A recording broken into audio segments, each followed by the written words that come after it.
বিসমিল্লাহির রহমানির রহিম। আসসালামু আলাইকুম ওয়া রাহমাতুল্লাহ। আশা করছি সবাই ভালো আছেন এবং সুস্থ আছেন। টেলিকম ক্লাব কর্তৃক আয়োজিত রামাদান কার্নিভালের সবাইকে জানাই সাদর আমন্ত্রণ। আমি মোহাম্মদ সাদমান আরিফিন, আইআইসি টেলিকম ক্লাবের public and relation office relation secretary এবং আজকের জুম সেশনের হোস্ট। আজ আমাদের জন্য একটি বিশেষ দিন, কারণ আজ আমাদের সাথে একজন বিশেষ মানুষ যুক্ত হয়েছে। আমরা তরুণরা অবশ্যই নেমেসিস ব্যান্ডের নাম শুনে এসেছি। সেই নেমেসিস ব্যান্ডের সাবেক গিটারিস্ট, যিনি দিনের পথে আসতে নিজের কেরিয়ার ছেড়ে ছেড়ে দিতে পিছপা হননি।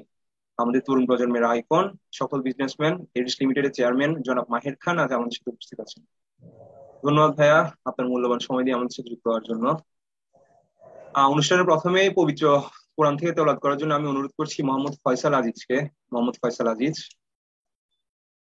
আসসালামু আলাইকুম ওয়া রাহমাতুল্লাহি ওয়া বারাকাতুহু।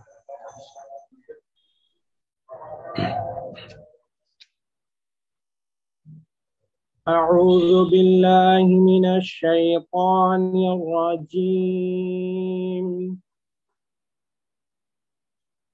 بسم الله الرحمن الرحيم.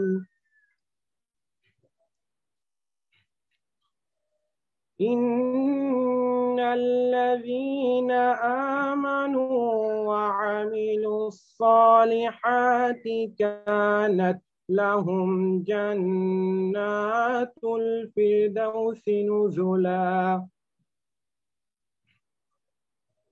خالدين فيها لا يبغون عنها حولا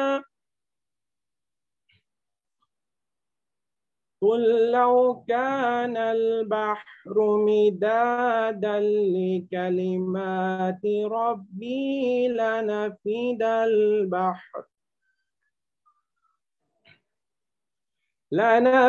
البحر قبل أن تنفد كلمات ربي ولو جئنا بمثله مددا قل إنما أنا بشر مثلكم يوحى إلي أنما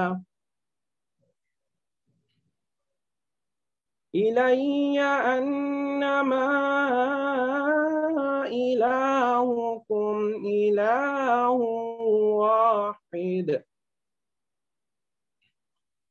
فمن كان يرجو لقاء ربه فليعمل عملا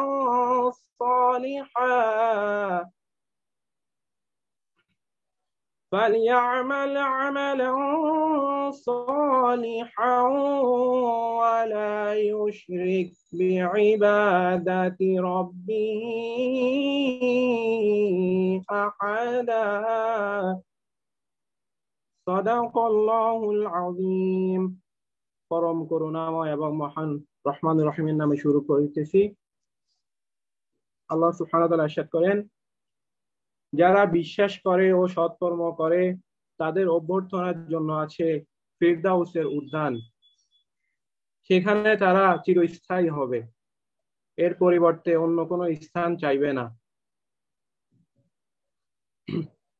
বলুন, আমার রবের কথা লিপিবদ্ধ করার জন্য যদি সমুদ্রের কালি হয়, তবে আমার প্রভুর কথা শেষ হওয়ার পূর্বেই সমুদ্রের কালি নিঃশেষ হইয়া যাবে এবং সাহায্যার্থে যদিও আরেকটি অনুরূপ একটি সমুদ্র আনয়ন করা হয়। বলুন, আমি তো তোমাদেরই মতো একজন মানুষ। প্রতি প্রত্যাদেশ হয় যে তোমাদের উপাস্য একমাত্র আল্লাহ সুবহানাহু ওয়া তাআলা। সুতরাং যে তার রবের সাথে সাক্ষাৎ কামনা করে সে যেন সৎকর্ম করে এবং তার রবের ইবাদতে অন্য কাহাকেও শরীক না করে। এর মাধ্যমে আমি আমার তেলাওয়াত এখানে শেষ করলাম। আসসালামু আলাইকুম ওয়া রাহমাতুল্লাহি ওয়া বারাকাতুহু। মারহাবা মারহাবা।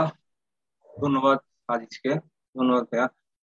এই পর্যায়ে আমি আমাদের টেলিকম ক্লাবের জিএস হামদান বিন জাহাঙ্গীরকে অনুরোধ করছি আজকের অনুষ্ঠানে স্বাগত বক্তব্য এবং আজকের অনুষ্ঠানে মোটিভ তুলে ধরার জন্য। হামদান বিন জাহাঙ্গীর।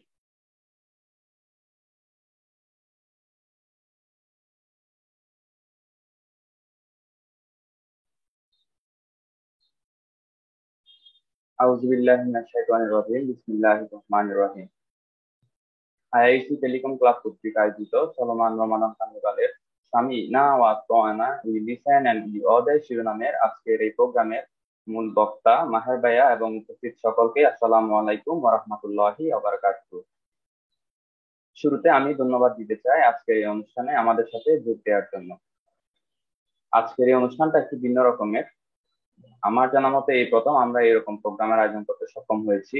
এই জন্য আমি আমাদের ক্লাবের সাথে সংশ্লিষ্ট সম্মানিত শিক্ষকবৃন্দ এবং ক্লাবের এক্সিকিউটিভ মেম্বারদের ধন্যবাদ জানাচ্ছি। আসলে এই পৃথিবীতে আল্লাহ আমাদের পাঠিয়েছেন শুধুমাত্র তার ইবাদত করার জন্য, কিন্তু আমরা এই ক্ষণস্থায়ী জীবনে আল্লাহর ইবাদত বাদ দিয়ে নানা রকম হারাম এবং খারাপ কাজে লিপ্ত হই, আর এর পেছনে কাজ করে শয়তানের ইন্ধন এবং আমাদের নফস। কিন্তু এই শয়তান বা নফসের বিরুদ্ধে জিহাদ করে আল্লাহর পথে যে কয়জন সৌভাগ্যবান মানুষ ফিরে আসতে সক্ষম হয়েছেন, মাহের ভাই মানে আজকের প্রোগ্রামের অতিথি তেমনই একজন মানুষ। এককালে দেশসেরা গিটারিস্ট থেকে সম্পূর্ণরূপে ইসলামিক জীবনে নিজেকে আলোকিত করা সহজ কথা নয়। আমাদের আজকের অনুষ্ঠানের মূল উদ্দেশ্য হলো উনার জীবনকে আলোকিত করার পেছনের গল্পগুলো আপনাদের সামনে উপস্থাপন করা, যেন আমরা আমাদের দৈনন্দিন নানা রকম খারাপ কাজ থেকে মুক্ত হয়ে সম্পূর্ণরূপে আল্লাহর পথে চলতে পারি। আর আজকের এই অনুষ্ঠান যদি এখানে উপস্থিত একজন ব্যক্তিরও জীবনে পরিবর্তন আনতে সক্ষম হয়, তাহলে আমাদের আজকের এই অনুষ্ঠান সার্থক হবে। আল্লাহ আমাদের হেদায়েত দান করুক, আমিন। আমরা জানি আমাদের আজকের প্রোগ্রামের মূল আকর্ষণ। মাহের ভাই অত্যন্ত ব্যস্ত একজন মানুষ। আমাদের অনেক অনুরোধের জন্য ভাই ওনার এই ব্যস্ত শিডিউলের মধ্যে আমাদের জন্য সময় বের করছেন। তার জন্য আমি আইআইসি টেলিকম ক্লাব এবং আইআইসি পরিবারের পক্ষ থেকে মাহের ভাইকে ধন্যবাদ এবং কৃতজ্ঞতা জ্ঞাপন করছি। তো সবার সুস্থতা এবং মঙ্গল কামনা করে আমার বক্তব্য এখানে শেষ করছি। আসসালামু আলাইকুম ওয়া রাহমাতুল্লাহি ওয়া বারাকাতুহু। জাযাকাল্লাহু খাইরান। ধন্যবাদ হামদানকে তার মূল্যবান বক্তব্যের জন্য। আমরা আর দেরি না করে আমাদের আজকের মূল আকর্ষণ মাহের ভাইয়ের কাছে চলে যাই। ভাইয়া যদি অনুমতি দেন তবে আমরা সাক্ষাৎকার অংশ শুরু করতে পারি। ভাইয়া। অবশ্যই। জি ভাইয়া, ভাইয়া আমাদের প্রথম প্রশ্ন আপনার কাছে আজকে প্রোগ্রামের। আমরা প্রথমে ভাইয়া আপনার কাছ থেকে আপনার পরিচয়টা সম্পর্কে জানবো, আর বর্তমান পেশায় আপনি এখন কিসের সাথে নিয়োজিত আছেন এটা সম্পর্কে জানবো। আচ্ছা, প্রথম প্রশ্নে ঢোকার আগে আমি সবাইকে বলতে চাই যে ধন্যবাদ এটা আয়োজন করার জন্য। আজকে এটা অত্যন্ত গুরুত্বপূর্ণ একটা প্রোগ্রাম আমার কাছে যেটা মনে হয়। তো এটার জন্য সময় বের করাটা অবশ্যই করণীয় আমার কাছে যেটা মনে হয়েছে। তো ইনশাল্লাহ আমি চাচ্ছি এই এই প্রোগ্রামটা একটু একটা ইনফর্মাল সেটিং এ হোক, হ্যাঁ, যেন মানুষ একটু ইজি ফিল করুক। হ্যাঁ, মানে কোনো কোয়েশ্চেন্স থাকলে, কোনো প্রশ্ন থাকলে যেগুলো আমরা অলরেডি আনসার করবো, এর বাইরে যদি কিছু থাকে অবশ্যই আমি আনসার করার চেষ্টা করব। তো এই আর কি। সো বিসমিল্লাহির রহমানির রহিম। اللهم صل على محمد وعلى محمد كما صليت على ابراهيم وعلى ال ابراهيم انك حميد مجيد. رب اشرح لي صدري ويسر لي امري واحلل عقدة من لساني يفقهوا ربي زدني علما. আমি এটা বলতে চাচ্ছি যে আমি কোনো এক্সপার্ট না এই প্রসঙ্গে, সুতরাং আমি আমার যথাসাধ্য চেষ্টা করবো প্রশ্নের উত্তর দেওয়ার জন্য। সালমান যেটা বলছিলেন, আমার নাম মাহের খান, আমার বয়স অনেক বেশি। আগে নেমেসিস নামক এক ব্যান্ডের গিটারিস্ট হিসাবে ছিলাম বা হতাম, এখন ছেড়ে দিয়েছি আলহামদুলিল্লাহ। বর্তমানে নিজের আইটি কোম্পানি চালাচ্ছি, ওখানে যার নাম এডিক্স লিমিটেড। সেখানে আমি চেয়ারম্যান এবং চিফ ক্রিয়েটিভ অফিসার। এই হচ্ছে আমার পরিচয়।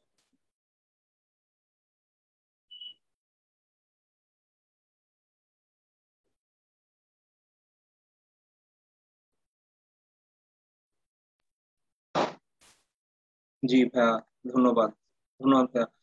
ভাইয়া, আমরা আমাদের পরবর্তী প্রশ্নে যাই। আমরা সবাই জানি আমরা সবাই জানি আপনি মিউজিক ছেড়ে দিয়ে ইসলামের পথে হাঁটছেন। এখন আমাদের প্রশ্ন হচ্ছে, কখন বা কিভাবে আপনার মনে হলো যে এই পরিবর্তনটা হওয়া দরকার? মানে what was the main turning point of this?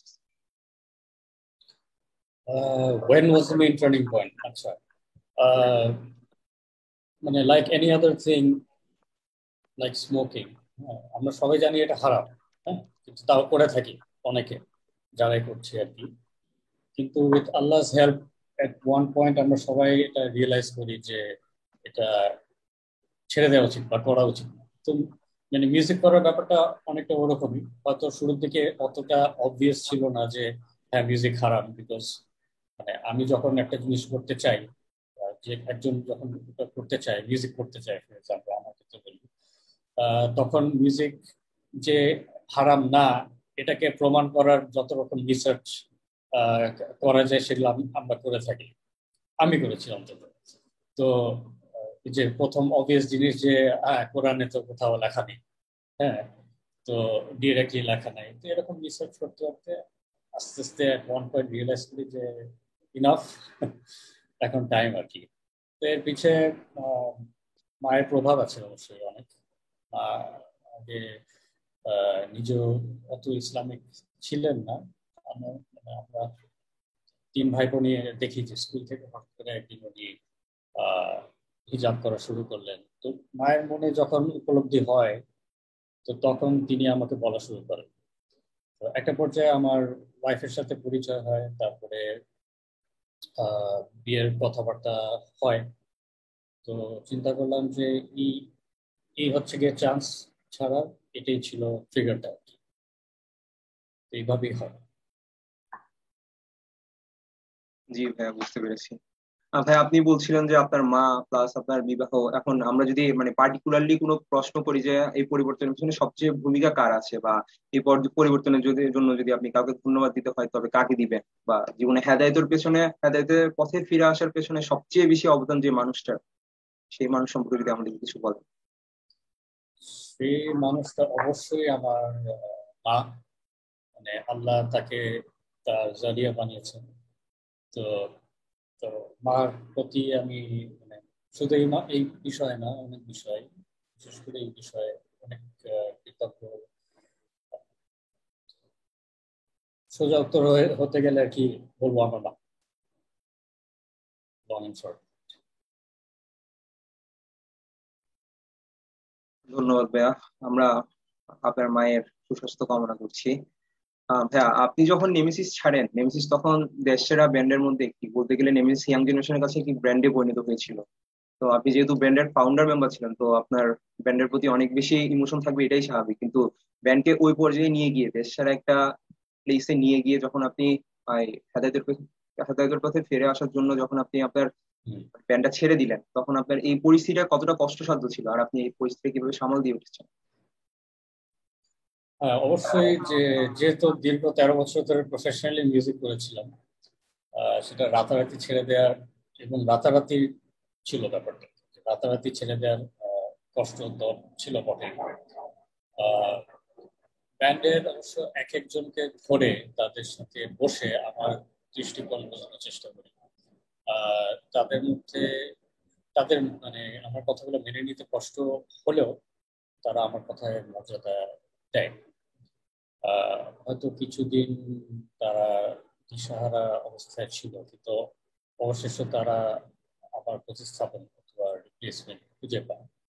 তো হ্যাঁ, অবশ্যই মানে প্রথমের দিকে উম, মানে একটা হ্যাবিট ছিল যে 13 বছর ধরে যে কোনো কিছু করলে একটা হ্যাবিটের মতো হয়ে যায়। তো ওটা যখন রাতারাতি থামিয়ে দেওয়া হয়, তখন অবশ্যই মনে হয় যে সামথিং ইজ মিসিং, কিছু হচ্ছে না। তবে আলহামদুলিল্লাহ, মানে পরিস্থিতি আরো আরো অনেক খারাপ হতে পারতো, আহ, কিন্তু আলহামদুলিল্লাহ আল্লাহ অনেক অনেক অনেক সহজ করে দিয়েছে ব্যাপারটা আমার জন্য। তেমন কিছু মানে কি বলবো, নেগেটিভ কিছু নাই এর মধ্যে, তাই না?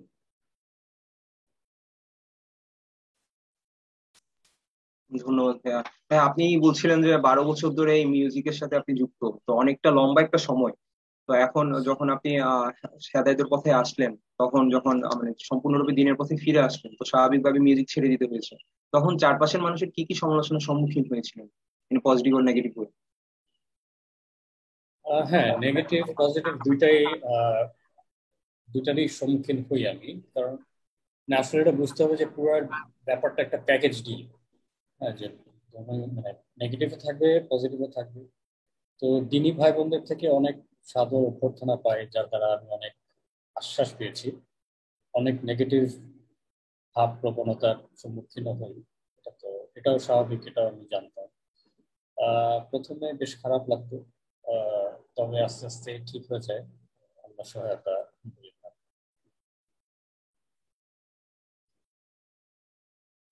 আচ্ছা ভাইয়া, হ্যাঁ, এখন যে প্রশ্নটা করবো এটা বোধহয় আমাদের প্রোগ্রামে সবচেয়ে বেশি ইম্পর্টেন্ট প্লাস সবচেয়ে বেশি আগ্রহের প্রশ্ন। এটা হচ্ছে মানে সবচেয়ে কমন প্রশ্ন, এটা হচ্ছে মিউজিক কেন ছেড়েছিলেন। মানে পুরোপুরি যদি ডিটেলস, বাট মিউজিকের সাথে আপনার কিভাবে সম্পৃক্ততা হলো বা কোথা থেকে আপনার হাতে খড়ি, তারপর একটা সময় গিয়ে মিউজিকটা বুঝতে পারা বা মিউজিকটা হারাম এই জিনিসটা বুঝতে পারা, মানে সব মিলিয়ে যদি আমাদেরকে বিস্তারিত ভাবে একটু বলেন।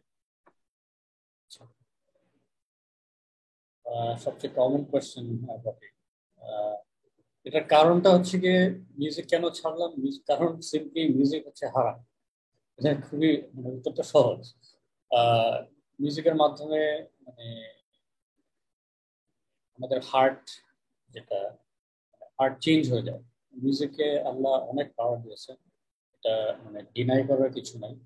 আহ, যার জন্য মিউজিক দ্বারা মানে অনেক মানে ইমোশনাল চেঞ্জেস হয়, অনেক এফেক্ট হয়, হার্টের মতো চেঞ্জ হয়ে যায়। মিউজিকের মাধ্যমে গণজমায়েত ঘটে, যাকে আমরা বলি ফ্রি মিক্সিং বলে থাকি। আল্লাহ দিনের পথে চলতে গেলে আসলে মিউজিক করার ইচ্ছা বা জায়গা এবং সময় থাকে না, সত্যি অর্থে যেটা আহ, বলবো আমি। তো আলটিমেটলি মিউজিক ছাড়ার এই বেশ কয়েকটাই কারণ, সবই হারামের আমব্রেলার আন্ডারে। জি ভাইয়া, ধন্যবাদ। ভাই, আপনি একটু আগে বলছিলেন যে আপনার আশপাশে কি পরিমাণ প্রতিক্রিয়া হয়েছিল। এখন আমরা যদি স্পেসিফিক্যালি জানতে চাই, যখন সম্পূর্ণরূপে ইসলামিক জীবন শুরু করলেন, আপনার কাছের মানুষদের, স্পেশালি আপনার ফ্যামিলি প্লাস আপনার ফ্রেন্ডসদের প্রতিক্রিয়াটা কেমন ছিল? ফ্যামিলির দিক থেকে তেমন কিছু বলার নেই, কারণ তারা মানে সবাই সাপোর্টিভ, মানে আলহামদুলিল্লাহ। ফ্যামিলি এরকমই হওয়া উচিত। কিন্তু অনেক কাছের মানুষ ছিল যারা মানে আমার ডিসিশনের প্রতি নিন্দা জানায়। তবে তাদের মতামত পার্থক্য থাকা সত্ত্বেও তারা কয়েকজন এখনো আমার ঘনিষ্ঠ বন্ধু রয়ে গেছে। তো ওদের মধ্যে ওরা ফিলিং যেগুলো এক্সপ্রেস করে থাকে সেটা যে মানে বলে যে এই দোস্ত এটা কেন তুই ছাড়তেছিস এখন। মানে আমি নিজে যে জিনিসটা নিয়ে কনভিন্স ছিলাম না, সেটা আমি ওদেরকে বোঝানো তো দূরের কথা, ওরাও একই মানে একই অ্যাঙ্গেল দিয়ে না চিন্তা করলে আসলে বোঝানো ডিফিকাল্ট। তো মত পার্থক্য থাকা সত্ত্বেও এখন আমরা বন্ধু আছি, আলহামদুলিল্লাহ। ফ্যামিলি তো ফ্যামিলির জায়গায় আছে।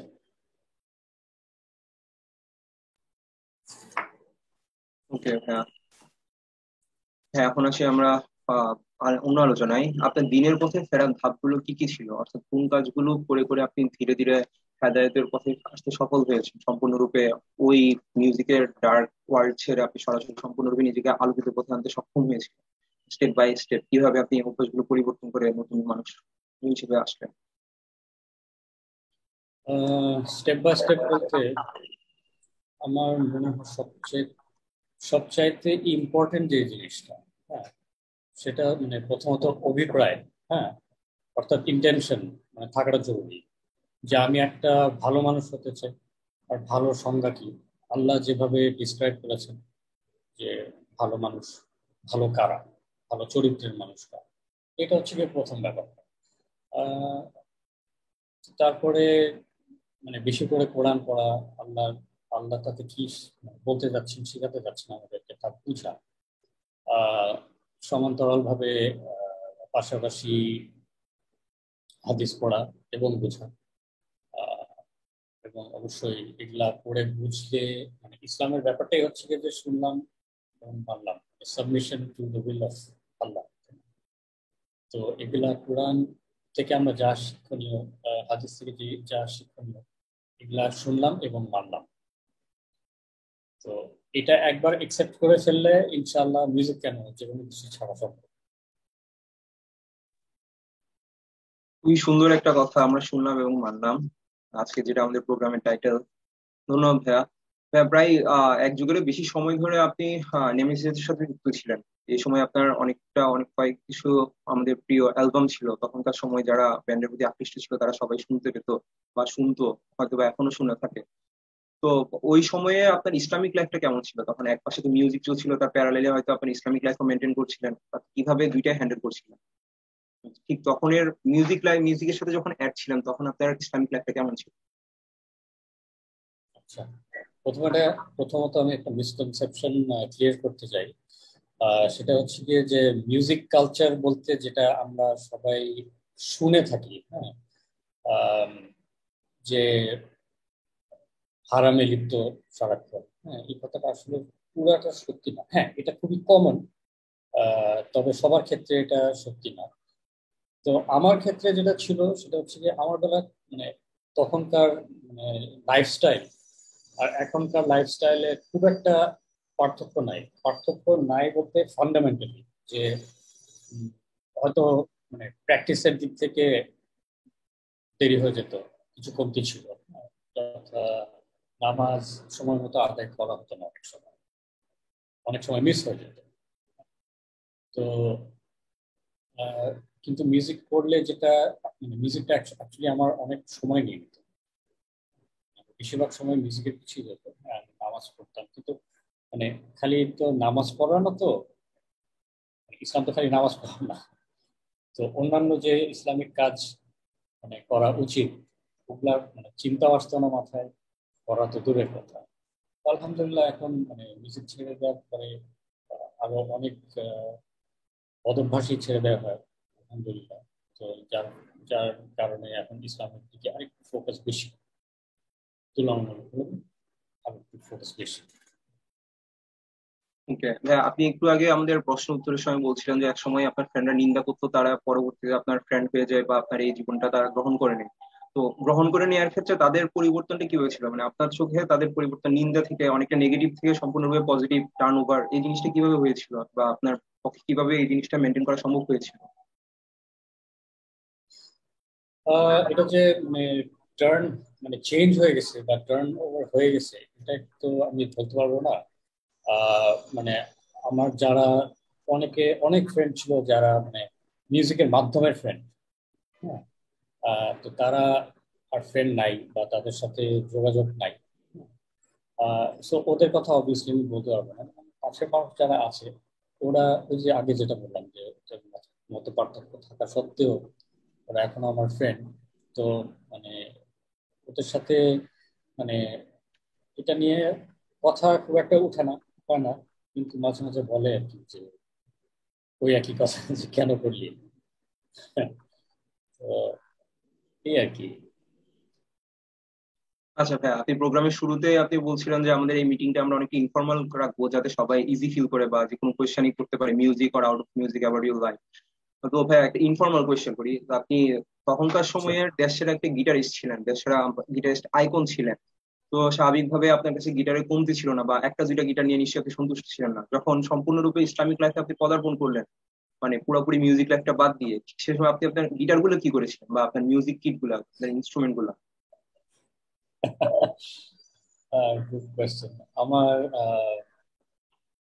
আমি মানে আইকন ছিলাম কিনা সেটা আমি জানি না, কিন্তু আমার যে গিটার গুলা ছিল তার মধ্যে আহ, চারটা গিটার বোধহয় ছিল। তার মধ্যে তিনটাই মানে বেকার। তিন দুইটা দুইটা হচ্ছে গিয়ে দুই টুকরার মধ্যে আছে, আহ একটা অচল, চল না, আর আরেকটা নষ্টের দিকে যাচ্ছে আর কি, পড়ে পড়ে নষ্ট হচ্ছে।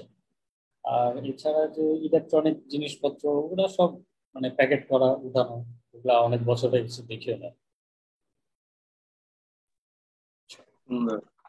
আচ্ছা হ্যাঁ, আমরা আমাদের যে তরুণ প্রজন্ম বা আমরা এখানে যারা আছি, আমরা অনেকে মিউজিক শুনি এবং বিভিন্ন হারাম কাজের সাথে লিপ্ত, যা আমাদের জন্য খুবই ক্ষতিকর বা আমরা যারা বুঝতে পারছি না বা ক্ষণস্থায়ী এই জীবনের প্রতি আমরা লোভী হয়ে নানা রকম খারাপ কাজে লিপ্ত হচ্ছি। আমরা কিভাবে দিনের পথে ফিরে আসতে পারি, তো এই ব্যাপারে যদি আপনার পরামর্শ কি হতে পারে আমাদের ইয়াং জেনারেশনের প্রতি? আসলে এই প্রশ্নটা তো খুবই সহজ, যদি মানে ভিতরে একদম মনের ভিতরে একদম যদি মেনে নেওয়া যায় যে শুনলাম এবং মানলাম। তো সহজে মিউজিক বা অন্যান্য হারাম কাজ যেগুলো হারাম তা নিজের কাছে আসলে স্বীকার করতে হবে যে এই কাজগুলো অ্যাকচুয়ালি হারাম। হ্যাঁ, তো মুসলিম হিসাবে আমরা তো জানি যে আমাদের হারাম থেকে দূরে থাকাটাই উচিত। তো এই জিনিসটাকে আসলে নিজের কাছে এডমিট করতে হবে যে যে কাজটা করছি সেটা কি হারাম কিনা। আল্লাহ কি বলছেন, তার রসুল কি বলছেন সাল্লাল্লাহু আলাইহি ওয়াসাল্লাম, যে ওনারা কি বলছেন যে এটা কাজটা হারাম, আমি যা করছি হারাম, সেটা যদি হয় তাহলে সেটা তখন ত্যাগ করতে হবে। মিউজিকের ব্যাপারটা অনেকটা, মিউজিক অ্যাকচুয়ালি বাজানো, মিউজিক করা, প্রফেশনালি করা আর মিউজিক শোনার মধ্যে বেশ পার্থক্য আছে। মিউজিক শোনাটা ইজ, আমি বলবো রিলেটিভলি একটা ইজি জিনিস ছাড়া। মিউজিক করাটা যেখানে অনেক টাইম ইনভেস্ট করতে হয়, অনেক এনার্জি ইনভেস্ট করতে হয়, অনেক ব্রেন সেলস ইনভেস্ট করতে হয়, সেই জিনিসটাকে ছাড়াটা more difficult than simply music শোনা ছাড়া, লিসনিং টু মিউজিক কুইক করার। তো বাট আলটিমেটলি এটা একটা অ্যাঙ্গেল দিয়ে সঠিক, বাট মানে গান গান শোনাটা ছাড়া হয়তো আরেক on the other side of the point difficult কেউ বলতে পারে। কারণ কি, কারণ হচ্ছে গিয়ে যে আমি তো কম্পিউটার খুললে বা ফোন খুললে হেডফোন লাগাই দিয়ে জাস্ট ইউটিউবে একটা গান ছাড়াটা কোনো ব্যাপার না, খুবই সহজ একটা ব্যাপার জিনিস। তো এই সহজ কাজটা কিভাবে থামাবো, জিনিসটা যখন এত ইজি হয়ে গেছে এটাকে থামানো কিভাবে সম্ভব? মানে আমরা কেউই পারফেক্ট না, আসলে কেউই পারফেক্ট না। তো ভুল আমাদের সবারই হয়, আমারও হয়। তো কিন্তু আলটিমেটলি যে ঘুরে ফিরে একটাই জিনিস, যে ভিতরে মানে মনের ভিতরে নিজেকে কনভিন্স করতে হবে যে জিনিসটা হারাম, একটা ইন্টেনশন রাখতে হবে যে এটাকে আলটিমেটলি আমি ছাড়বো ইনশাল্লাহ, এন্ড দোয়া করতে হবে আপনার কাছে যে আল্লাহ মানে হেল্প মি, আমি আমি মানুষ, আমি পারফেক্ট না, আমাকে সাহায্য করো, আমাকে হেল্প করো যাতে আমি এই হারাম কাজ ছেড়ে দিতে পারি তোমার বাস্তব। আচ্ছা ভাইয়া, একটা কোয়েশ্চেন। মিউজিক তো অনেক রকমের আছে, তো আপনি ব্যান্ড মিউজিকের প্রতি তখনকার দিনে আকৃষ্ট হয়েছেন, যখন আপনি ইসলামিক পথে ফিরে আসলেন বা আলোর পথে ফিরে আসলেন, তখন আপনি ইসলামিক গানের দিকে, ইসলাম যেমন অনেক মিউজিক আছে যেখানে আল্লাহ এবং নবী রাসূলের প্রশংসা করে ইসলামিক গানগুলো করা হচ্ছে, সেই ক্ষেত্রে আপনি ইসলামিক গান দিকের প্রতি কেন আকৃষ্ট করলেন না, বা এখন কি করছেন কিনা এই টাইপ কিছু? আহ, আমার অনেস্টলি এটার প্রতি কোনো ইন্টারেস্ট নাই, বিকজ নাশিদ মানে ইসলামিক গান যেগুলা, নাশিদ যেগুলা, সেগুলা করতে হলে মানে you have to be singer. হ্যাঁ, হ্যাঁ আমি গান গাইতে পারতাম, গান গাইতে পারি, কিন্তু এটা আমার মানে মেন ইয়ে না, কি বলবো, ট্যালেন্ট না, বা ওইটা আর কি। তো এটার পিছিয়ে পার্সু করা মানে আমার মানে ইন্টারেস্ট নাই আসলে। আমি নাচি শুনিও না আসলে। আহ পড়া পড়ার তেমন একটা ইচ্ছা নেই। মানে আমার কথা হচ্ছে গিয়ে যে একটা গাড়ি চালালে একটা ভারী ভালো গাড়ি চালাবো। হ্যাঁ, আর ভালো গাড়িটা যেহেতু চালানো মানে মানা আছে, সেহেতু আমি গাড়ি চালাবোই না। আমার লজিকটা মানে আমার ওয়ে অফ থিঙ্কিং হচ্ছে এটা।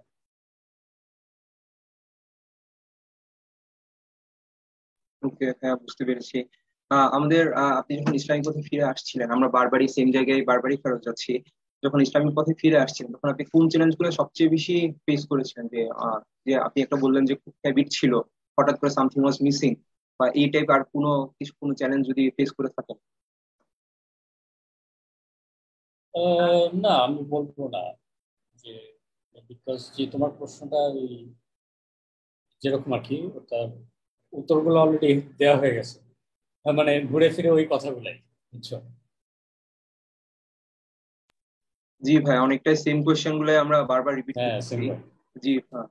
আচ্ছা ভাইয়া, এই এই অবস্থায় যখন ইসলামিক পথে ফিরে আসলেন তখন আমরা অনেক কিছুই জানতে পেরেছি, এখনকার বর্তমান অনেক কিছুই আপনার সম্পর্কে জানতে পারলাম।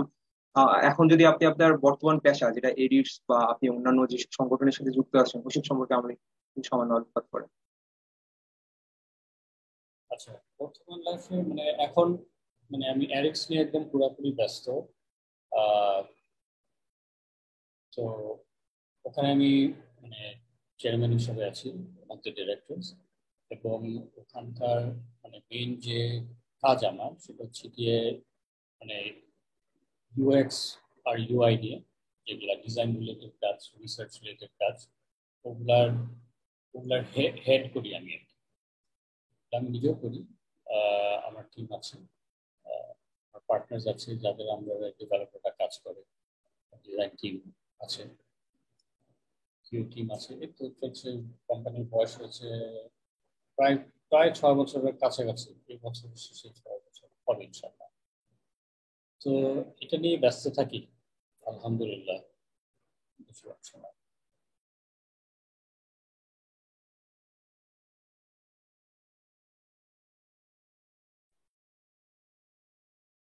ধন্যবাদ ভাইয়া। ভাইয়া, আমাদের পরবর্তী প্রশ্নে আমরা move করি। মিউজিক এবং পুরনো সহকর্মীদের মানে আপনার সাবেক যে ব্যান্ড মেম্বাররা ছিলেন তাদেরকে কতটা মিস করেন বা এখন তাদের সাথে সম্পর্কটা কেমন? হ্যাঁ, তাদেরকে তো অনেক মিস করি, এতে কোনো সন্দেহ নাই। আহ, মাঝে মাঝে কথাবার্তা হয়, আগের মতো না, মাঝে মাঝে হয়। আহ, আমি বলবো যে মানে তারা অবশ্যই অবশ্যই মানুষ হিসাবে অতুলনীয়। এটাকে এই জন্য অনেক মিস করি। আমাদের তো একটা মানে কেমিস্ট্রি ছিল। খালি মিউজিক নিয়ে না, যদিও বেশিরভাগ সময় মিউজিক নিয়ে মানে কথাবার্তা হতো। আহ, অন্যান্য জিনিসপত্র নিয়ে যেগুলা কথা হতো, কানেকশন যেটা একটা ছিল, তো সেটা অবশ্যই মিস করি আমি।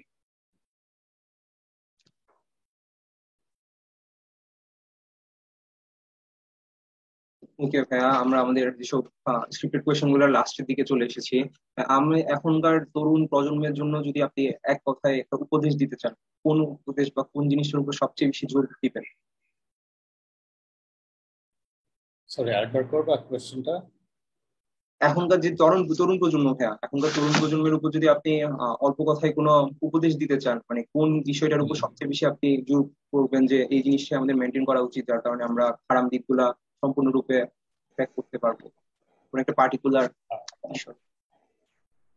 মানে কি জেনারেলি স্পিকিং, নাকি কোনো পার্টিকুলার জিনিস এনিথিং এনিথিং থেকে? However you want, whatever you want, anything. আচ্ছা, কারণ মিউজিকের ক্ষেত্রে তো বললাম যেটা মানে জেনারেলি স্পিকিং অন্যান্য যে কোনো জিনিস যেটা হারাম, সেটার মানে সেটার জন্য প্রযোজ্য এই সিস্টেমটা। তো সেটা আবার বলবো যে বেশি বেশি করে মানে কোরআন পড়া, হাদিস শিক্ষা নেওয়া, এবং ইসলামিক ভাই বোনদের সাথে উঠা বসা মেলামেশা। মানে কোম্পানি যে মানে যাদের কোম্পানিতে আমরা থাকি, অর্থাৎ যারা আমাদের বন্ধু বান্ধব, এদের সিলেকশনটা খুবই ইম্পর্টেন্ট আমি মনে করি। হ্যাঁ, আর বলা হয় your company is what you are. তো কোম্পানি যদি খারাপ থাকে, হ্যাঁ, এটা মানে খারাপ ইনফ্লুয়েন্সের মধ্যে যদি আমরা থাকি, তাহলে আমরা নিজে যতটাই স্ট্রং হই না কেন, আলটিমেটলি এক না এক পর্যায়ে এক না এক সময় আমরা খারাপের দিকে যেতে থাকবো।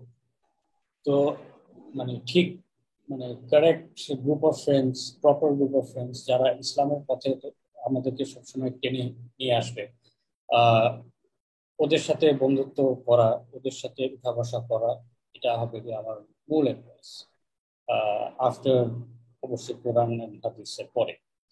আহ,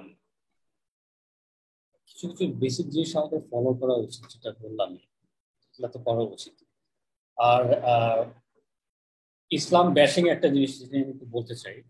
ইসলাম ব্যাশিং এখন একটা কমন ট্রেন্ড আছে, মানে ইসলামের পক্ষে আহ, খারাপ জিনিস বলা, মানে মুসলিম হিসাবে জিনিসটা আমি অনেক খেয়াল করছি, সোশ্যাল মিডিয়াতে বিশেষ করে দেখা যায়।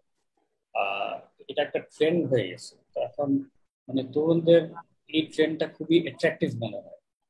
হ্যাঁ, আমি জানি না কেন, কারণ কোনো কারণে ওদের কাছে খুবই অ্যাট্রাকটিভ একটা জিনিস মনে হয় যে ইসলামকে ব্যাশ করে তারা কি মজা পায় আসলে আমি জানি না।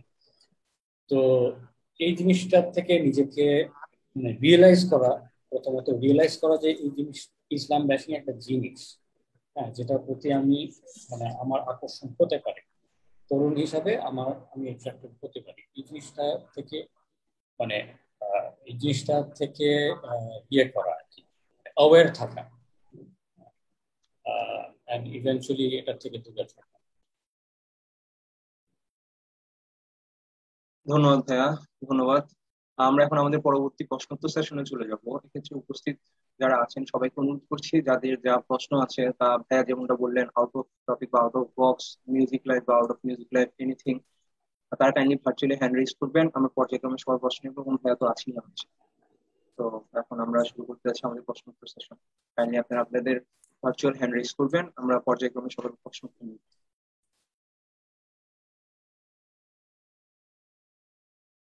জি, প্রথমেই মুবারক হোসেন। জি ভাই, আনমিউট করে কাইন্ডলি তোমার প্রশ্নটা বলো। আসসালামাইকুম ভাইয়া। আমার প্রশ্নটা হচ্ছে যে মুবারক মুবারক, খুব বেশি নয়েজ আসতেছে। মুবারক মুবারক, ঠিকভাবে শোনা যাচ্ছে না। ভাইয়া শোনা যাচ্ছে ভাইয়া? হ্যাঁ হ্যাঁ, এখন বেটার। ভাইয়া আমার কোশ্চেনটা হচ্ছে যে মিউজিকটা হারাম, কিন্তু এখন দেখা যাচ্ছে যে ইসলামী কতগুলো সঙ্গীত ইন্টারন্যাশনাল যেগুলা পরিচালনা করে ইকবাল হোসেন জীবন, আরো কয়েকজন শিল্পী, তো ওরা যে যে গানগুলা গায়, তো এগুলা শরীয়তের দৃষ্টিতে কতটুকু মানে জায়েজ হবে, আর আমরা এগুলা শুনতে পারবো কিনা এর কাছ থেকে একটু শুনতে চাচ্ছি। আচ্ছা, আমাকে বলতে হবে যে ওরা মানে ওনারা কি বা কি কি করেন, কি গান, কি টাইপের গান করেন, নাশিদ করেন নাকি ব্যান্ড সঙ্গীত করেন? ওনারা নাশিদ করেন, কিন্তু নাশিদ গুলার সাথে মিউজিকটা অ্যাড। এটা কি আমাদের শোনা কি ইসলাম মানে কি বলে? বাদ্যযন্ত্র? হ্যাঁ হ্যাঁ, বাদ্যযন্ত্র। কিন্তু নাশিদ গুলার অর্থবহুল, নাশিদ গুলার অর্থগুলা খুব গ্রহণযোগ্য, কিন্তু এগুলা মিউজিক অ্যাড যুক্ত আর কি। তো এগুলো আমাদের হবে কিনা। আরেকটা হচ্ছে যে এগুলো আসলে শুনলে আমাদেরটা একটা যে রুহানি জিনিসটা আসে ওটা আসে না। এখন এটা আপনার কাছ থেকে একটু শুনতে চাচ্ছি আর কি, এটা আমাদের শোনা কতটুকু জায়েজ হবে বা ইসলাম সমর্থন করে কিনা। ইসলামের দিক দিয়ে যদি বলতে চাই তাহলে তো জায়েজ না, কারণ লজিক্যালি যদি আমরা চিন্তা করি, হাদিস থেকে আমরা জানতে পাই যে বাদ্যযন্ত্র কি অ্যালাউড না, তাই তো? মানে with the exception of the duff. Duff কি? একটা ওয়ান সাইডেড ড্রাম, ঠিক আছে? তাও ওটার পিছেও কিছু কন্ডিশন আছে। তো এখন যে বাদ্যযন্ত্র ওনারা কি ইউজ করছে আমি জানি না। এখন সেগুলো যদি ডাফ না হয়, মানে আরো অন্য কিছু হয়, তাহলে সিম্পলি ওই লজিকে সেটা করা উচিত না। এখন গান, ওই নাশিদ, নাশিদের কথা, লিরিক্স আছে, অর্থাৎ লিরিক্স যেটা, এগুলো গ্রহণযোগ্য হলেও মানে ওভারঅল জিনিসটা কিন্তু হলো না। যদি খালি ভয়েস দিয়ে হতো শোনা যেত, সমস্যা নাই। কিন্তু এটা অবশ্য একটা বিরাট ফতোয়ার ব্যাপার হয়ে যেতে পারে, সেটা আমার কোয়ালিফিকেশন নাই এটাকে বলার। বাট আমি যে আমার অপিনিয়ন যেটা, সেটা আমি বললাম। থ্যাংক ইউ ভাইয়া। আমরা আমাদের নেক্সট কোয়েশ্চনে চলে যাই। হাসমত আলী মুরাদ ভাইয়া, কাইন্ডলি আনমিউট করে তারপর তো প্রশ্নটা করুন। হাসমত আলী মুরাদ। আসসালামু আলাইকুম মায়ের ভাই। ওয়ালাইকুম আসসালাম ওয়া রাহমাতুল্লাহ। ভাই একটা মানে ইনফর্মাল ভাবে কোশ্চেনটা করি আমি।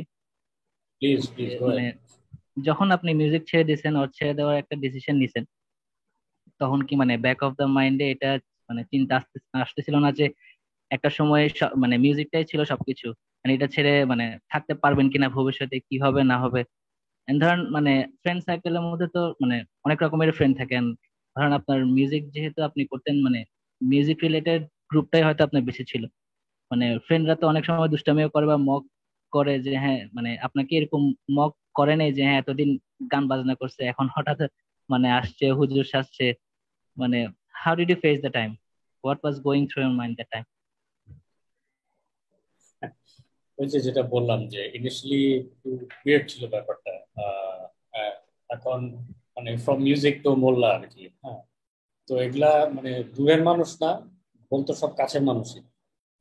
অবভিয়াসলি মানে জোক জোক হিসাবে হলেও মানে এগুলা তো হার্টফুল জোক। হ্যাঁ, রাসূল সাল্লাল্লাহু আলাইহি ওয়াসাল্লাম নিজেও জোক করতেন, কিন্তু ওনার জোকের মধ্যে সবসময় মানে মানে সত্যিটা ইনভলভ ছিল।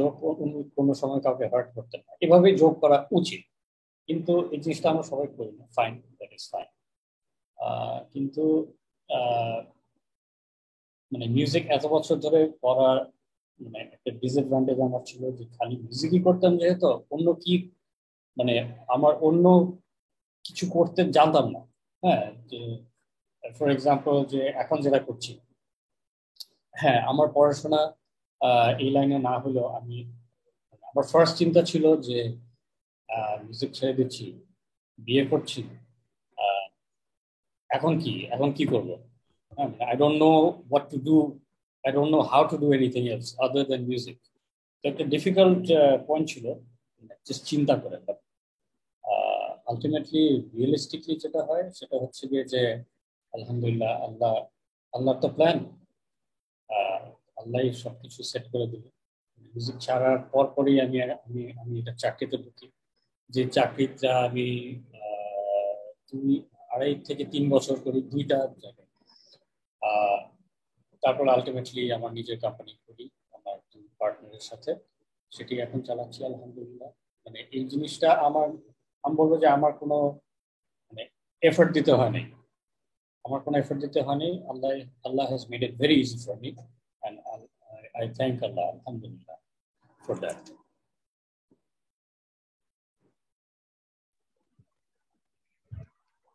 আচ্ছা ভাই, আপনার ধরেন মানে এখনো অব্দি হচ্ছে যে আপনি মানে ব্যান্ড মিউজিক ছেড়ে দিয়েছেন আজকে অনেক বছর হচ্ছে, কিন্তু এখনো ধরেন নেমেসিস বিভিন্ন টক শোতে গেলে বা বিভিন্ন ইন্টারভিউতে গেলে এখন হচ্ছে আপনার আপনার কথাটা এখনো বলে, আপনি হয়তো দেখেন বা শুনেন।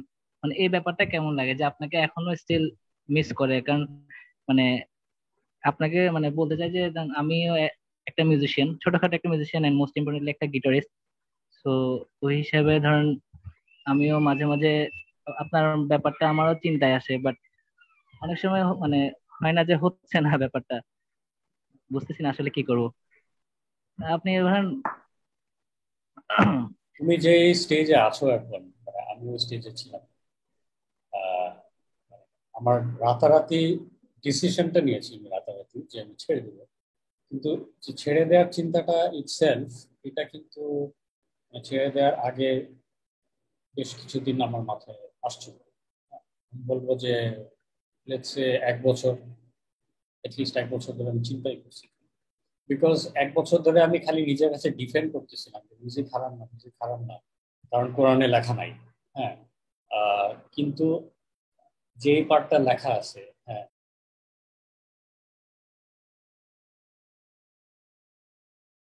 আমি সবসময় জানতাম যে আমি নিজে কিরকম একটা ক্যারেক্টার। হ্যাঁ, আমার সবসময় কাউকে বলো না কিন্তু আমার এমন সবসময় একজনকে লাগে যে আমাকে লাইনে রাখবে। হ্যাঁ, কারণ আর তোমাদের ভাবি হচ্ছে গিয়ে ওরকম একটা মানুষ যে আমাকে লাইনে রাখে। ঠিক আছে, সেটা শুনলে খুবই খুশি হবে, যার জন্য এটা আমি তাকে সামনাসামনি বলি না। ঠিক আছে, তো তার ইনফ্লুয়েন্স আমার লাইফে অনেক কি বলবো, অনেক হেভি, অনেক গুরুত্বপূর্ণ আহ, এখন পর্যন্ত। তো তার কথা আমি অনেক রেসপেক্ট করি, ভ্যালু দিই, বিকজ সে আগে নিজে হিন্দু ছিল, সে ইসলামে রিভার্ট করে 2009 সালে। তো অ্যাকচুয়ালি আমাদের পরিচয় ওর তার থ্রুতে, জাকির নায়কের প্রিস কনফারেন্স, দেন লং স্টোরি শর্ট, সে বাংলাদেশে আসে, দেন তার ইন্টারেস্ট ইসলাম, আমার ইন্টারেস্ট ইসলাম, একটা কমন জায়গা পেলাম। তারপরে আমাদের বিয়ে হয়। আলহামদুলিল্লাহ, she has been supporting me and my decision since day one.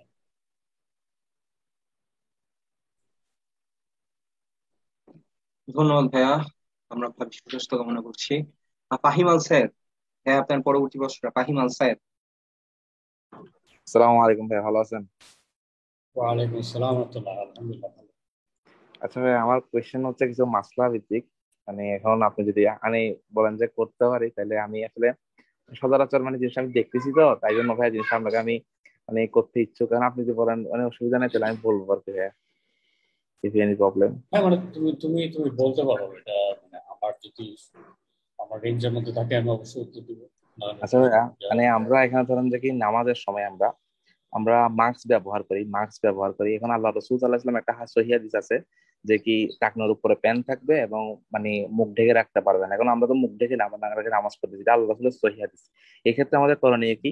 দ্বিতীয় আরেকটা কথা হচ্ছে ভাই, আরেকটা কোয়েশ্চেন আছে, আমরা যে মানে সোশ্যাল ডিস্টেন্স রেখে নামাজ পড়ি, এটাকে আল্লাহ রসুল বলে গেছে? অথবা আমরা তো জানি আল্লাহ রসুল কোন একটা কথা বললে মানে আমরা যদি এক্সট্রা ভাবে জিনিসটা করি তাহলে এটা বেদাত হবে, ঠিক না? তা আমরা এটা কেন করতেছি? এটা কি আমাদের মানে এটার দায়ী কে হবে, অথবা মানে এটার মানে যারা বলছে, তবে ইসলামিক স্কলার বলছে, তো ইসলামিক স্কলাররা হয়তো বা এটা মতামত আসতে পারে যে কি অনেক কিছু যদি আল্লাহ তো সবকিছু বলে গেছে, সবকিছু নিরাময় মানে কোরআন, তো কোরআন সবকিছু বলে গেছে তার। আর রহমতের জায়গা হচ্ছে মসজিদ, একটা কথার কথা। তো আমরা তো এখানে রহমতের জন্য যাচ্ছি, আর এখানে তো আমরা ওয়াশ হয়ে যাচ্ছি, তাহলে এখানে কি আমরা মানে জিনিসটা আসলে আমরা মানে ডিপেন্ড করেই মানে ধরেন যে কি মানে করোনা আছে এই ভয়ে ধরেন যে কি আমরা সোশ্যাল ডিস্টেন্সিং নামাজ পড়ি, তাহলে এটা কি আল্লাহ রসুলকে কি আমরা মানে মানে আল্লাহ রসুলের কথাটাকে অস্বীকার করলাম? এটা কি এই দুইটা প্রশ্ন। আমি এই দুটো কোয়েশ্চেন আমি পাই, আরেকটা কোয়েশ্চেন আছে, আগে দুইটা কোয়েশ্চেন আনসার পাই ইনশাআল্লাহ শুনি দেন, আমি আরেকটা কোয়েশ্চেন করবো, লাস্ট একটা কোয়েশ্চেন। জাযাকাল্লাহ খাইর, বারাকাল্লাহ ফি হায়াতিক। প্রথমত তুমি যে এইভাবে তোমাকে বলি যে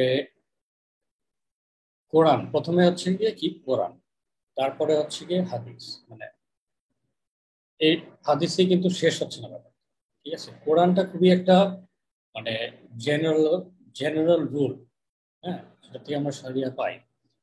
হাদিসগুলো হচ্ছে গিয়ে আরেকটু স্পেসিফিক, হ্যাঁ, যে কিছু সিচুয়েশনস হয় যেটা কোরআনে মেনশন করা নাই, কিছু সিচুয়েশনস হয়ে থাকে যেগুলোর জন্য আমাদের যখন সেই সিচুয়েশন গুলো হয় তখন আমরা হাদিসে সেই সিমিলার সিচুয়েশন গুলা খুঁজে থাকি যে রাসূল সাল্লাল্লাহু আলাইহি ওয়াসাল্লাম আমার এই সিচুয়েশনে কি করতেন, হ্যাঁ, ওইটা কি আছে। অনেক সময় দেখা যায় যে স্পেশালি আমাদের এই সময় মডার্ন টাইমে যে এই টেকনোলজি হ্যান ত্যান অনেক কিছু আছে, তো যেগুলা 1400 বছর আগে ছিল না, তো অনেক ব্যাপার আছে যেগুলা মানে হাদিসে পাওয়া যায় না, হ্যাঁ। তো কোরআন, তারপরে হাদিস, তারপর হচ্ছে কি ফিক, হ্যাঁ। ফিকের ইস্যুটা হচ্ছে গিয়ে যে স্পেসিফিক টু ওয়ান পার্সন, তোমার পার্টিকুলারলি একটা টাইপের প্রবলেম হচ্ছে, হ্যাঁ, তো আর ইনসিডেন্টলি তোমার যে প্রবলেমটা হচ্ছে আর আমাদের সবারই একই প্রবলেমটাই হচ্ছে, কিন্তু আলটিমেটলি ওটা ফিকের ইস্যু, হ্যাঁ। যে প্রবলেমটা হচ্ছে কি যে আমরা এই গিভেন সিচুয়েশনে কি করা উচিত। তো এখন মানে প্যান্ডেমিক এমন একটা সিনারিও আসলে এটা হ্যাঁ, আমাদের তো প্রথমে কি বলা আছে, প্রথমে বলা আছে যে মসজিদে গিয়ে নামাজ পড়ো। আমরা এখন মসজিদে যেতে পারছি না, আর মসজিদ গুলা খুলে দিছে, মসজিদে যেতে হলে আমাদের মাস্ক পরে দাঁড়াতে হবে, সোশ্যাল ডিস্টেন্সিং মেনটেন করে দাঁড়াতে হবে। কিন্তু অল্টারনেটিভ হচ্ছে গিয়ে যে বাসায় নামাজ পড়ো। কেন? বিকজ এরকম মহামারী সিচুয়েশনে রাসূল কি বলছেন যে মহামারী সিচুয়েশনে যে যার ঘরে থাকো, যে তোমরা যদি অন্যখানে ঘরের বাইরে থাকো, যেখানেই আছো ওখানেই থাকো, কারণ এটা একটা মহামারী। তো এখন মানে এখানে অনেক কিছু ব্যাপার আছে, আসলে অনেক জিনিস কনসিডার করতে হয়, কিন্তু আমি বলবো যে এটা রাসূল সাল্লাল্লাহু আলাইহি সাল্লামের মানে মতের খিলাফ হচ্ছে না। কারণ আমরা অনেক সময় যে ফিকে যে ব্যাপারটা সেটা হচ্ছে বেসিক্যালি বলতে হবে যে অবস্থার যে ব্যবস্থা, হ্যাঁ, কিন্তু এটা ইসলাম বিরোধী হতে পারে, হ্যাঁ, তখনই একটা প্রবলেম হয়ে যায়। তো আমি বলবো এটা আর কি। এখন নামাজ পড়ার সময় যে মুখ ঢাকতে পারবে না, কিন্তু আমার মাস্ক পরতে হচ্ছে, মাস্ক না পরলে আমাদের ভাইরাসে আমরা আক্রান্ত হতে পারি, ভাইরাসে আক্রান্ত হলে কি সম্ভবত মারা যেতে পারি, হ্যাঁ। তো এই কারণেই তো আমার মাস্কটা পরা উচিত, হ্যাঁ, কারণ জীবনের ভয়, হ্যাঁ। তো সেই কারণে মাস্ক পরাটা আমার মনে হয় অসুবিধা হওয়া উচিত না সেই হিসাবে। ভাইয়া আমার মানে আরেকটা কথা ছিল এখানের মধ্যে, ভাইয়া ধরেন যে কি আমাদের করোনা ভাইরাসের মৃত্যুটা ধরেন যে কি আহ মানে ধরেন যে কি 2% আমরা মৃত্যু সম্ভাবনা, এটা কিন্তু আমাদের কুল্লি নাফসিন যায়কাতুল মউত, প্রত্যেক প্রাণীকে মৃত্যু আস্বাদন করতে হবে, এটা তো আমরা সত্যি এটা মানতে হয় বাধ্য। এটা আমি যে এখন মৃত্যু মানে যদি হয়ে যাই, তাহলে এটা মানে ধরেন যে কি এটা মানে কেউ মানে কোনো করোনা না কিছু না, আমার মৃত্যু কিন্তু মানে আমি একটা হাদিস জানি, মানে আমাদের হায়াত মৃত্যু এবং আমাদের সবকিছু পৃথিবী সৃষ্টির 50 বছর আগেই যেন কিটা মানে সবকিছু ধারণ করা হয়ে গেছে, মানে সবকিছু নির্ধারণ করা হয়ে গেছে। আমারটা মানে সহি কিনা আমি জানি না। তো এখন যে কি ধরেন যে কি আমরা 2% মৃত্যু সম্ভাবনা যে আমরা রসুলের হাদিসকে অবমাননা করি, এটা কি আমি পরবর্তী আমি নিজেকে দায়ী করতে হবে রসুলের সামনে যে আমি কি জবাব দিব, তবে আল্লাহ সাহেব কি জবাব দিব জিনিসটা? আমাকে আমাকে এ বলছে ও বলছে ধরেন যে কি আমাকে আমি যদি ওর দোহাই দিই তখন কি ওটা কি মানবে, মানে ওইখানে কি আমি জিনিসটা বুঝাতে পারবো? উনি সহিহ হাদিস বলে গেছে যে কি মানে ধরেন যে কি ঢাকায় যাবে না ভাইয়া। যদি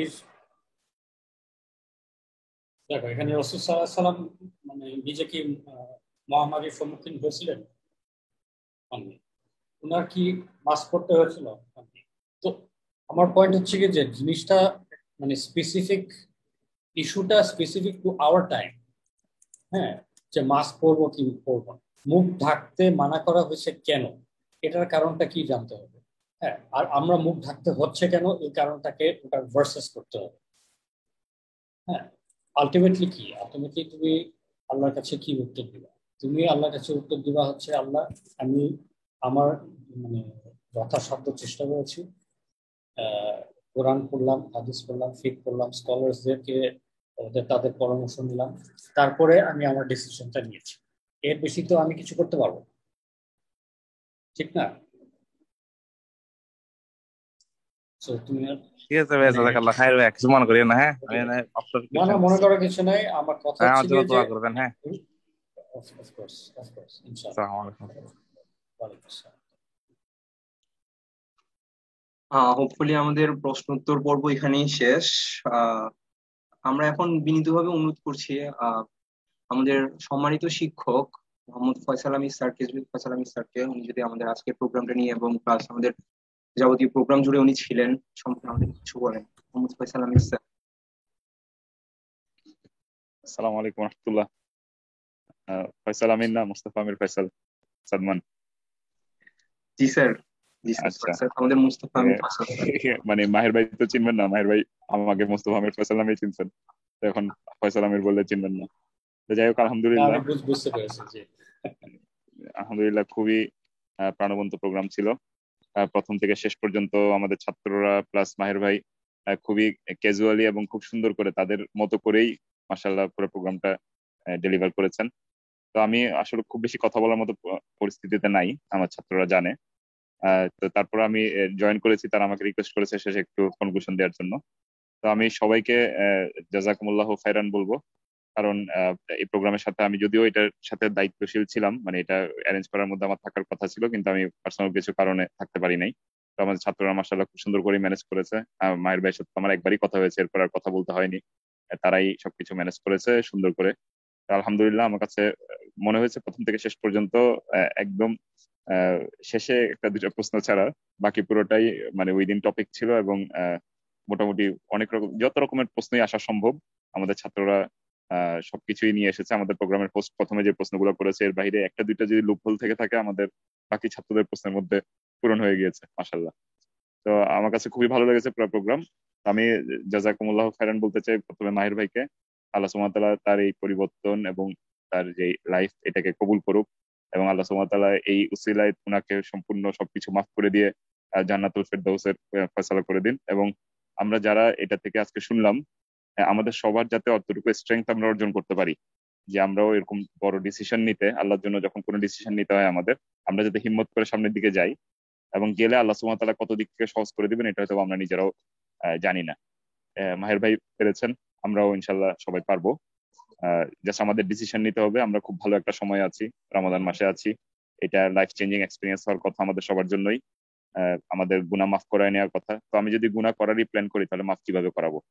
আমরা আগে প্ল্যান করি যে আমরা গুনাহ থেকে বের হয়ে আসবো, এরপর আল্লাহর কাছে বলি যে আল্লাহ আপনার জন্যই আমরা এখান থেকে বের হয়ে আসতে চাচ্ছি, আপনি আমাদেরকে হেল্প করেন। রমাদান মাসে একটা ভালো স্টার্টিং পয়েন্ট হতে পারে এই পুরোটার জন্য। তো সবাইকে রমাদান মাসের শেষ 10 যে লাইলাতুল কাদরের দিন রাতগুলো চলছে, এখানে ইবাদতের আহ্বান জানিয়ে আমি আমার বক্তব্য আমি এখানে শেষ করছি। সবাইকে আবারও জাযাকুমুল্লাহ খাইরান যারা যারা এটার সাথে জড়িত ছিলেন। আসসালামু আলাইকুম।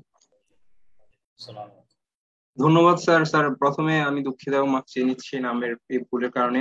আমাদের যে প্রোগ্রামটা মাহির ভাইকে বলছিলাম, আমাদের যে প্রোগ্রামটা, এই প্রোগ্রামের প্রত্যক্ষ এবং পরোক্ষভাবে মানে পেছন দিকে যে কিছু মানুষ থাকে না বিহাইন্ড দ্য স্টেজ, যারা কখনো সামনে আসে না, বা behind the camera, behind the scene, তো উনি হচ্ছেন আমাদের মুস্তাফা আমির ফয়সাল স্যার হচ্ছেন এমন একজন মানুষ, উনি সবকিছু আমাদেরকে প্ল্যান দিয়ে থাকেন, এবং সেকেন্ডলি হচ্ছে প্ল্যান ওয়াইজ আমরা জাস্ট ওনার গাইডলাইনটা মেনটেন করি।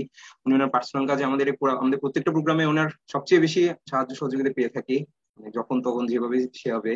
স্যার থাকতে পারেননি ওনার পার্সোনাল কিছু কাজের জন্য, এটা আমরা সবাই জানি। তবুও স্যারকে ধন্যবাদ যে সময়, সামান্য সময় আমাদেরকে পুরোটা সময় জুড়ে আমাদের সাথে ছিলেন এবং আমাদেরকে স্পিচ দেওয়ার মতো সময়টা স্যার ম্যানেজ করতে পারছেন। স্যার খুবই ধন্যবাদ, এবং পার্সোনালি আমি খুব বেশি দুঃখিত নামটা ভুলের জন্য স্যার, সরি স্যার।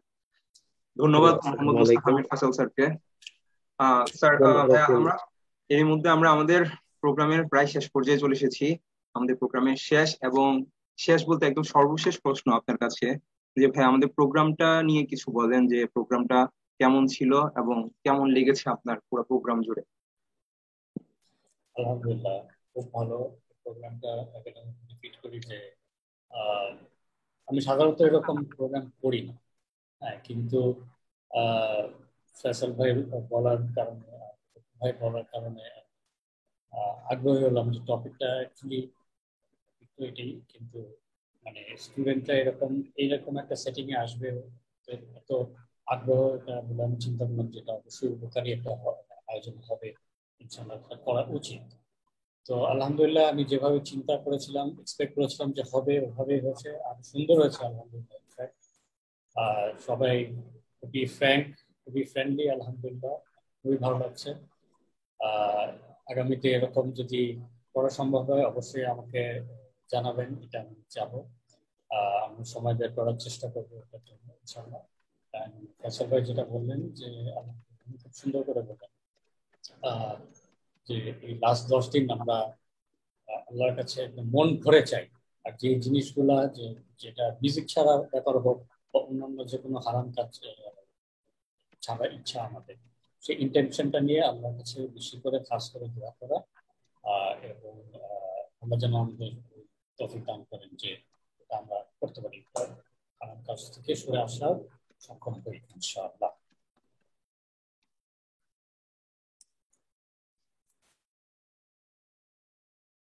ধন্যবাদ ভাইয়া, ধন্যবাদ।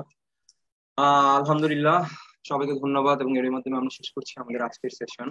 আলহামদুলিল্লাহ, আমরা আজকে অনেক কিছু জানতেও শিখতে পেরেছি মাহির খান ভাইয়ের কাছ থেকে, এবং আশা করছি আমরা এখান থেকে আমাদের সাকিব ভাই, আমি কি ইন্টারভিউ করব? হ্যাঁ, পজিটিভ ভ্যালু নিয়ে যাব, এবং আমরা আমাদের প্রত্যেকের পার্সোনাল ও প্রফেশনাল লাইফে ইসলামের আলোর সাথে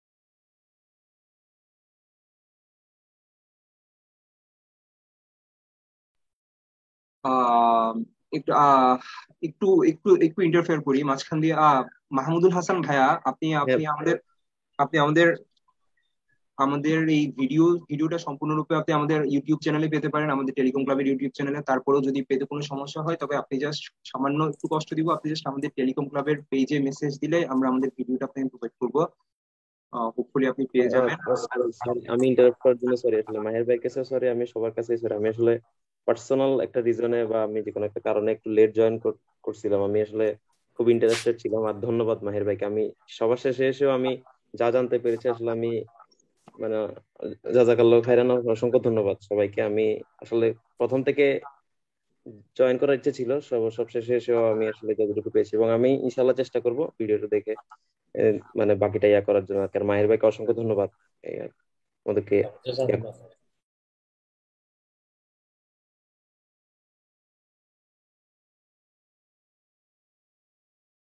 ওকে, ধন্যবাদ ভাইয়া, ধন্যবাদ। আশা করি আপনি ভিডিওটা পেয়ে যাবেন। ধন্যবাদ। তো যেভাবে বলছিলাম, অনেক কিছু জানতেও শিখতে পেরেছি মাহির খান ভাইয়ের কাছ থেকে, এবং ভাইয়া আমাদেরকে সময় দিয়েছেন এর জন্য খুব বেশি ধন্যবাদ। জাযাকাল্লাহু খাইরান ভাইয়া। ভবিষ্যতে আমাদের টেলিকম ক্লাবের বা আমাদের আইএসসির পক্ষ থেকে যদি কোনো প্রোগ্রামে আপনাকে ইনভাইট করা হয় তবে অবশ্যই আপনি আমাদেরকে রেসপন্স করবেন, এটাই আশা করছি। এবং আমরা আমাদের পার্সোনাল ও প্রফেশনাল লাইফে ইসলামের আলোকে সাথে নিয়ে চলবো, সবার প্রতি এই কামনাই, এই প্রত্যাশা। আর আমাদের পরিবারের, আমাদের আইএসসি পরিবার থেকে ভাইয়ের কাছে ধন্যবাদ জানাচ্ছি, এবং জাযাকাল্লাহু খাইরান। সবাই সুস্থ থাকুন, সবার মঙ্গল কামনা করছি। সবাইকে ঈদের অগ্রিম শুভেচ্ছা জানিয়ে আমরা আমাদের প্রোগ্রাম আজকে এখানে শেষ করছি। ধন্যবাদ সবাইকে। আসসালামু আলাইকুম রহমতুল্লাহ। ধন্যবাদ মাহির ভাই।